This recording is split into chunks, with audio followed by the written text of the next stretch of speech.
भारत में हजारों सालों से गांजे का सेवन किया जाता रहा है। अथर्ववेद में इसकी गिनती 5 महान पौधों में है। 1985 से पहले इस पर कोई रोक टोक नहीं थी। फिर राजीव गांधी की सरकार 1985 में NDPS यानी narcotic drugs and psychotropic substances act लेकर आई और गांजे पर बैन लग गया। कई लोग गांजे को हेल्थ के लिए एक बड़ा खतरा बताते हैं और कुछ लोग इसके मेडिकल बेनिफिट्स की ओर इशारा करते हैं। पिछले दशकों में गांजे को लेकर लीगल स्टेटस की मांग बढ़ी है और दुनिया के कई हिस्सों में इसे लीगल कर दिया गया है।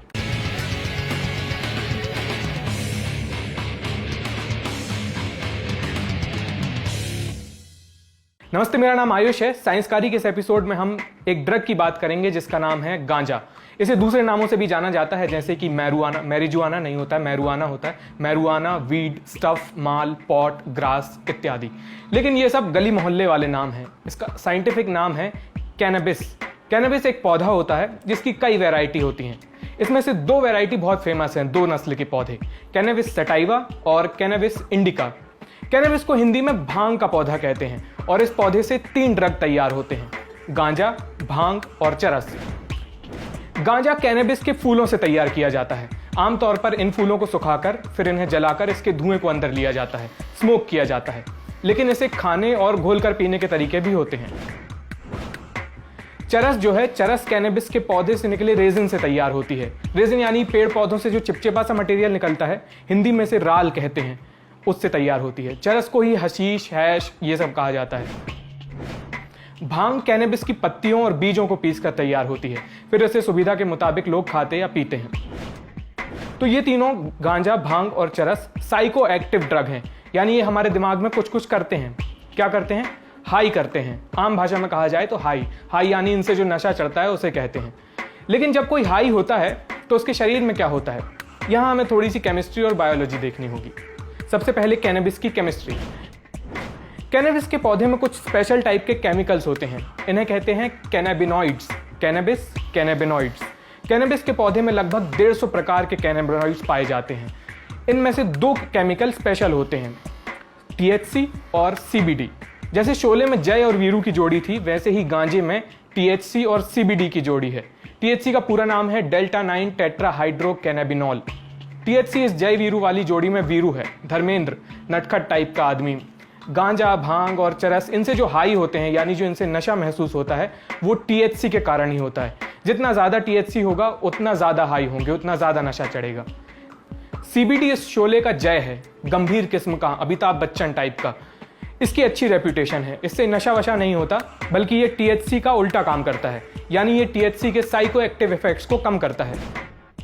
CBD कई बार एंजाइटी यानी घबराहट की समस्या में भी मददगार साबित होता है। इन 2 कैनाबिनॉइड्स की मात्रा ये डिसाइड करती है, यानी THC और CBD की मात्रा ये डिसाइड करती है कि कोई कैसे हाई होगा, खासकर THC की मात्रा। लेकिन ये THC किसी को हाई कैसे करता है? जो भी हम सोचते, समझते या महसूस करते हैं वो ब्रेन के जरिए करते हैं, दिमाग। और दिमाग ये करता है न्यूरॉन्स के जरिए। न्यूरॉन्स यानी वो डाकिये जिनके जरिए ब्रेन मैसेज सेंड और रिसीव करते हैं, यानी जिनके जरिए सूचना का आदान प्रदान होता है। कैनबिस के नशे के दौरान इन्हीं न्यूरॉन्स के साथ खेल हो जाता है।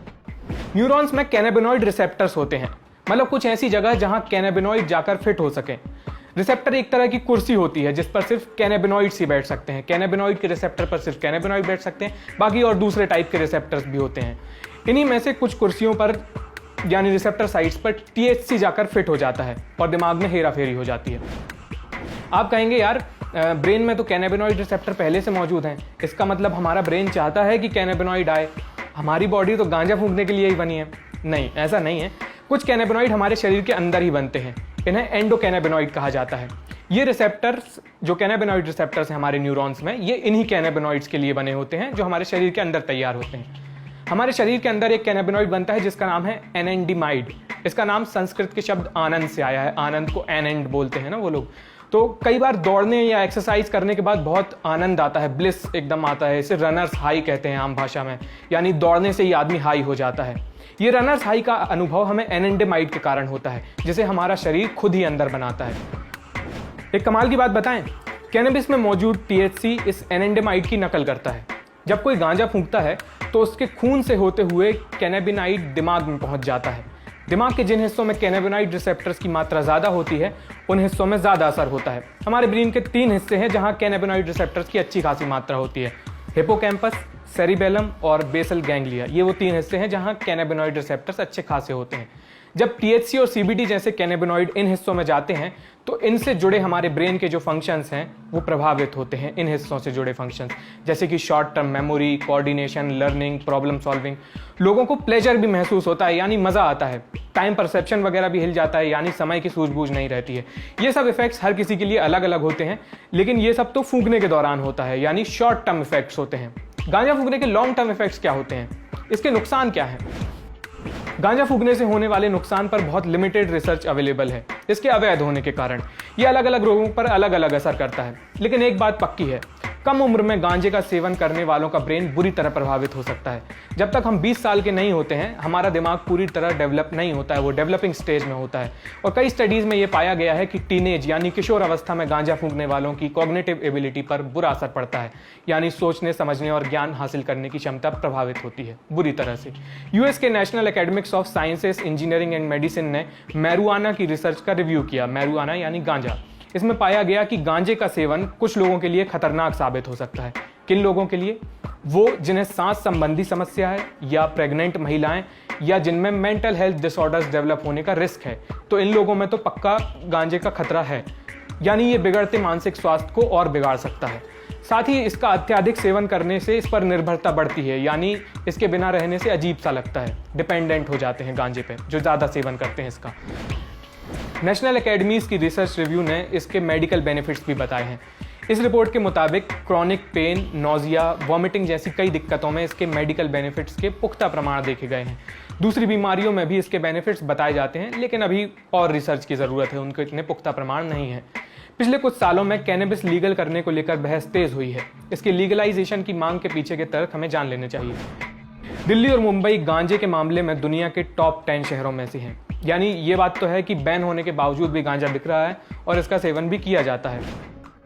बल्कि इसके इलीगल होने से उल्टा नुकसान ये हो रहा है कि लोग किस तरह के गांजे का सेवन कर रहे हैं उन्हें पता तक नहीं है। जहाँ पे गांजा लीगल है वहाँ उनके पैकेट पर टीएचसी और सीबीडी की मात्रा लिखी होती है। उसे देखकर लोग अपनी क्षमता, मूड और समय और मौके के मुताबिक इसका नशा करते हैं। पिछले दशकों में अंडरग्राउंड बिकने वाले गांजे में टीएचसी की मात्रा बढ़ी ही है, यानी लोग पहले से भी ज़्यादा नशीला माल फूंक रहे हैं। ये लोगों को और एडिक्ट बना सकता है और कई केसेस में मानसिक स्वास्थ्य पर भी बुरा असर डाल सकता है। जैसे शराब पीने वालों को पता होता है कि उनके पेय में कितनी मात्रा में अल्कोहल है, कितना उसका प्रतिशत है, वैसे ही गांजे वालों को भी ये पता होना चाहिए कि उनके स्टफ में कितना टीएचसी है। दूसरा तर्क ये है कि गांजा शराब और सिगरेट से कम डेडली है और इसके तो मेडिकल बेनिफिट्स भी हैं। ऐसा कभी नहीं हुआ है कि गांजे की ओवरडोज से किसी की मौत दर्ज की गई हो, जैसा कि हर साल शराब और दूसरे ड्रग्स के साथ होना आम बात है। कई स्टडीज में यह सामने आया है कि गांजे की तुलना में शराब ज्यादा एडिक्टिव है। तुलनात्मक रूप से शराब से होने वाले रोड एक्सीडेंट्स और हिंसक व्यवहार के चांस भी ज्यादा होते हैं। कैनबिस सपोर्टर्स का कहना है कि शराब और सिगरेट से कम अवगुण होने के बावजूद इसे इलीगल रखना समझ से परे है। 2017 में एक स्टडी ने पाया कि अमेरिका के राज्यों में मैरुआना लीगल होने के बाद अल्कोहल की बिक्री में 15% गिरावट आई। ऐसा मानना है कि गांजे के लीगल होने से अल्कोहल, टोबैको और फार्मा कंपनियों का शेयर कम हो जाएगा। हालांकि इस पर शोधकर्ताओं का मत बटा हुआ है। एक तर्क यह भी है कि इससे लीगलाइजेशन होने के बाद सरकार के पास टैक्स का एक और सोर्स हो जाएगा, यानी ये सरकार के लिए भी अच्छी बात है। पिछले सालों में दुनिया के कई हिस्सों में मैरुआना ने लीगल स्टेटस हासिल किया है, कहीं मेडिकल यूज के लिए तो कहीं रिक्रिएशनल यूज के लिए, यानी मौज मस्ती के लिए। आपको स्क्रीन पर जो नक्शा नजर आ रहा है उसमें हरा इलाका मेडिकल यूज वाला है और नीला इलाका मेडिकल और रिक्रिएशनल दोनों के लिए है, और इंडिया समेत जो बाकी ग्रे इलाका है वहां पे मैरुआना यानी कि गांजा बैन है। मैरुआना यानी गांजे के लीगलाइजेशन को लेकर आपकी क्या राय है वो हमें कमेंट सेक्शन में बताएं। इस साइंसकारी के जो ग्राफिक्स होते हैं वो विभव तैयार करते हैं। कैमरे के पीछे हैं अमितेश। ये वीडियो देखने के लिए बहुत बहुत शुक्रिया।